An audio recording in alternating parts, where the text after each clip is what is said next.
Hello दोस्तों, कैसे हैं आप सब। दोस्तों आज के वीडियो हम बात करने वाले हैं कि ये कॉन्टैक्ट लिस्ट पे जो कॉल करने लगा है एनबीएफसी ऐप, तो इसका क्या करना है। अभी सबसे ज़्यादा जो ये परेशान कर रहा है, अभी कॉन्टैक्ट लिस्ट पे कॉल कर परेशान कर रहा है। तो ये इसको लेके आरबीआई क्या बोलता है, ये कॉन्टैक्ट लिस्ट पे कॉल करे तो क्या करना है। और दूसरा काम, अगर ये रिकवरी एजेंट जो भेजता है बार बार, तो इसको लिए क्या करना है। और क्या हमारे ऊपर पुलिस केस हो सकता है अगर हम कोई लोन डिफ़ॉल्ट करते हैं तो। दोस्तों पहले कॉन्टैक्ट लिस्ट पे कॉल जो है ये थर्ड पार्टी ऐप करता था, जो स्कैम ऐप होता था, Chinese app, 7 days loan app, ये कॉन्टैक्ट लिस्ट पे कॉल करने लगता है। लेकिन ये एनबीएफसी ऐप जो आरबीआई रजिस्टर है उसके बाद जो है ये कॉन्टैक्ट लिस्ट पे कॉल करता है। तो इसको लेके आरबीआई क्या बोलता है, अगर कोई आदमी कॉन्टैक्ट लिस्ट पे कॉल करने लगता है या रिकवरी एजेंट घर पे भेजता है तो हमको क्या करना है, क्या एक्शन लेना है, इसी के बारे में इस वीडियो में बात करेंगे। तो पूरा वीडियो आप एंड तक देखिए, थोड़ा सा भी स्किप नहीं करिए और मेरा चैनल सब्सक्राइब कर दीजिएगा और नोटिफिकेशन ऑन कर लीजिएगा कि आपको इसी तरह का एजुकेशनल कंटेंट मिलता रहे। तो चलिए शुरू करते हैं।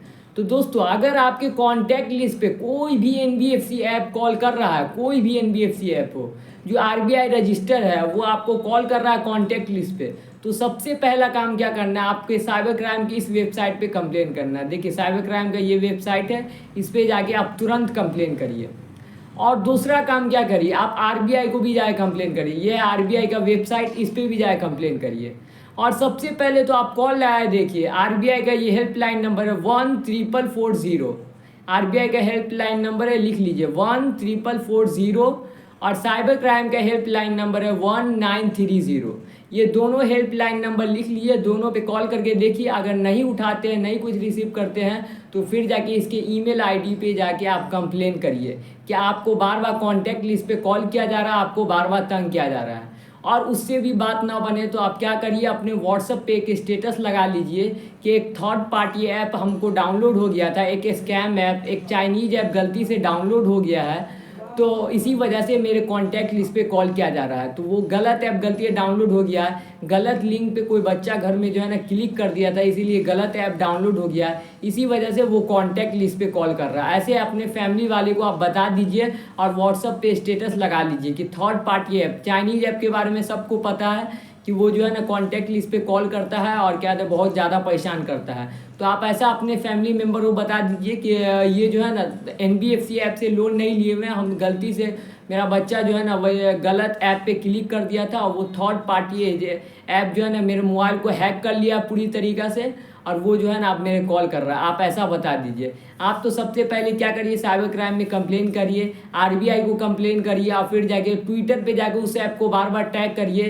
कि आप मेरे पे कॉन्टैक्ट लिस्ट पे कॉल नहीं कीजिए। ये सब करने के बाद भी अगर नहीं कुछ हो तो आप व्हाट्सअप पे जाके स्टेटस लगा लीजिए कि एक थर्ड पार्टी ऐप से गलती से लोन लिया गया है।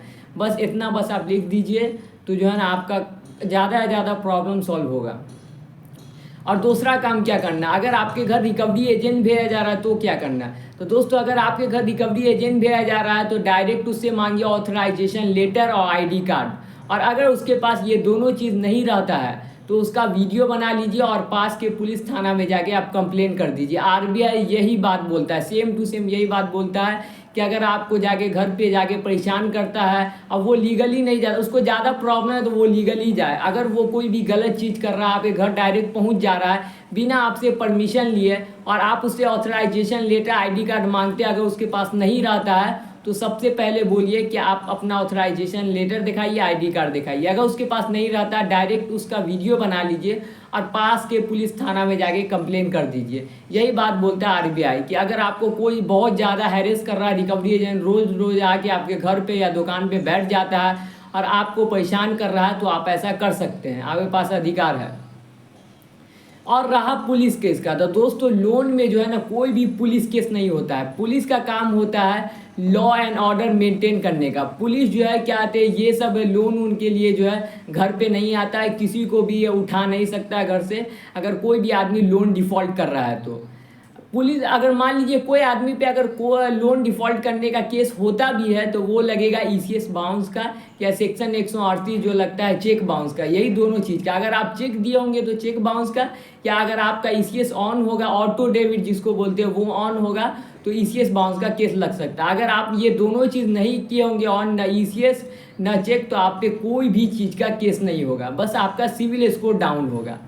और ये भी केस कब होता है, जब कोई भी आदमी ब्रीच ऑफ ट्रस्ट कर देता है, मतलब कंपनी को मेल नहीं करता है, कंपनी को बताता नहीं है कि हम लोन कितना दिन बाद पेमेंट करेंगे, बस आप मेल कर दीजिएगा ना, तो आप ब्रीच ऑफ ट्रस्ट के अंदर नहीं आइएगा। मतलब आपने उसका ट्रस्ट नहीं तोड़ा, आप उसको बता चुके हैं कि हम कब पेमेंट करने वाले हैं, तो ये भी केस नहीं होगा। ये भी केस में जो है ना, अगर मान लीजिए किसी पे कर भी दिया जाता है तो तुरंत उसको बेल मिल जाता है।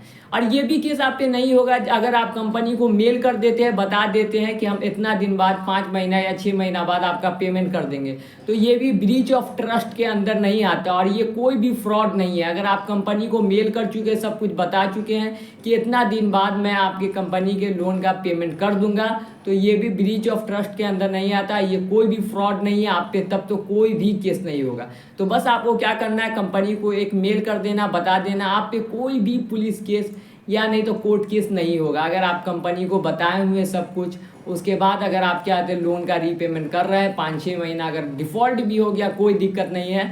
आप अगर कंपनी को बता चुके हैं कि आपका फाइनेंशियल सिचुएशन ठीक नहीं है या हेल्थ इशू है, कोई भी प्रॉब्लम है, बस कंपनी को आपको मेल कर देना, बता देना है, तो ब्रीच ऑफ ट्रस्ट के अंदर नहीं आता है। यानी आपने उसका ट्रस्ट नहीं तोड़ा, जितना दिन बाद आपको पेमेंट करना है वो आप उसको बता चुके हैं, तो इसमें कोई भी दिक्कत नहीं होगा, कोई भी आप पे पुलिस केस नहीं होगा। और आपको कॉन्टैक्ट लिस्ट का बता ही दिया, आप क्या करना है, आरबीआई के से वही क्या ईमेल आईडी पे जाके आपको मेल करना है, आपको साइबर क्राइम को जाके मेल करना है, आपको ट्विटर पे जाके उस ऐप को टैग करना है कि आप मेरा प्लीज़ इस तरह परेशान मत कीजिए, कॉन्टैक्ट लिस्ट पे कॉल नहीं कीजिए अगर ऐसा आपके साथ कर रहा है तो।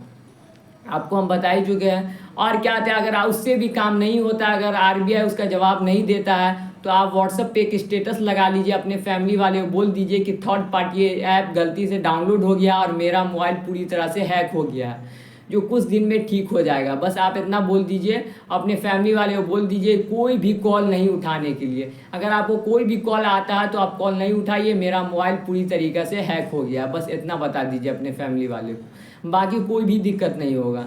तो ये तीनों चीज़ आपको समझ में आ गया तो मेरा चैनल सब्सक्राइब कर दीजिए और नोटिफिकेशन ऑन कर लीजिए कि आपको इसी तरह का एजुकेशनल कंटेंट मिलता रहे।